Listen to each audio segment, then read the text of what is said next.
आज हमारे हाथ जो सामग्री लगी है वो खास तौर पर उन छात्रों के लिए है जो डॉक्टर बनने का सपना देखते हैं। हाँ, ये 10वीं कक्षा के छात्रों के लिए नीट की तैयारी से जुड़ी एक तरह की गाइड है। और इसमें जीव विज्ञान के कुछ बहुत ही बुनियादी सवाल है। चलिए इस पर एक गहरी नजर डालते हैं। तो पहला सवाल सीधे सीधे प्रकाश संश्लेषण यानी फोटोसिंथेसिस से जुड़ा है। पूछा गया है कि इस प्रक्रिया में पौधे सौर ऊर्जा को, मतलब सूरज की रोशनी को, किस ऊर्जा में बदलते हैं?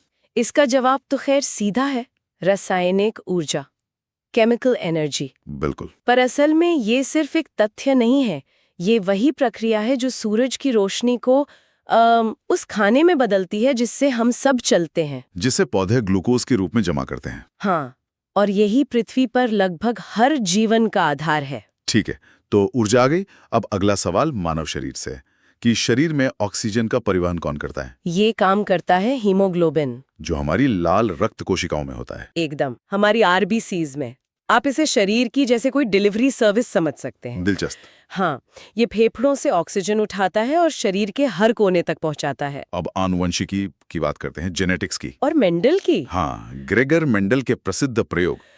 सवाल यह है कि मेंडल ने अपने प्रयोगों के लिए किस पौधे को चुना था? उन्होंने चुना था मटर के पौधे को, गार्डन पी, जिसका वैज्ञानिक नाम है पाइसम सैटाइवम। और वो क्यों, मतलब मटर ही क्यों? क्योंकि उसमें लक्षण बहुत साफ साफ दिखते थे, जैसे फूल का रंग या तो बैंगनी होगा या सफेद, बीज का कुछ नहीं। अच्छा। तो इससे उन्हें नतीजों का अध्ययन करने में बहुत आसानी हुई। और आखिरी सवाल है उत्सर्जन तंत्र से, एक्सक्रीटरी सिस्टम।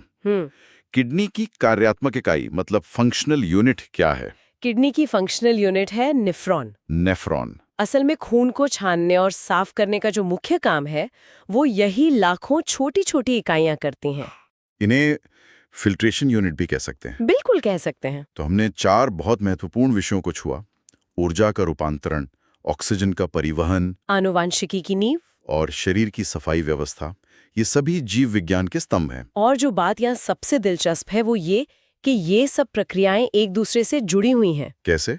देखिए, प्रकाश संश्लेषण से जो रासायनिक ऊर्जा बनी वही हमारे भोजन का आधार है। सही बात है। और उसी शरीर को चलाने के लिए हीमोग्लोबिन और नेफ्रॉन जैसी जटिल प्रणालियां काम करती हैं। मतलब ये अलग अलग अध्याय नहीं बल्कि एक ही कहानी के हिस्से हैं। एकदम। तो इस पूरी चर्चा के अंत में एक विचार छोड़ जाते हैं। स्रोत सामग्री में कहा गया है कि सही जवाब देना अच्छी तैयारी का पैमाना है। हाँ, जो कि है भी। पर सोचने वाली बात यह है कि क्या सिर्फ सही उत्तर जानना ही काफी है, या फिर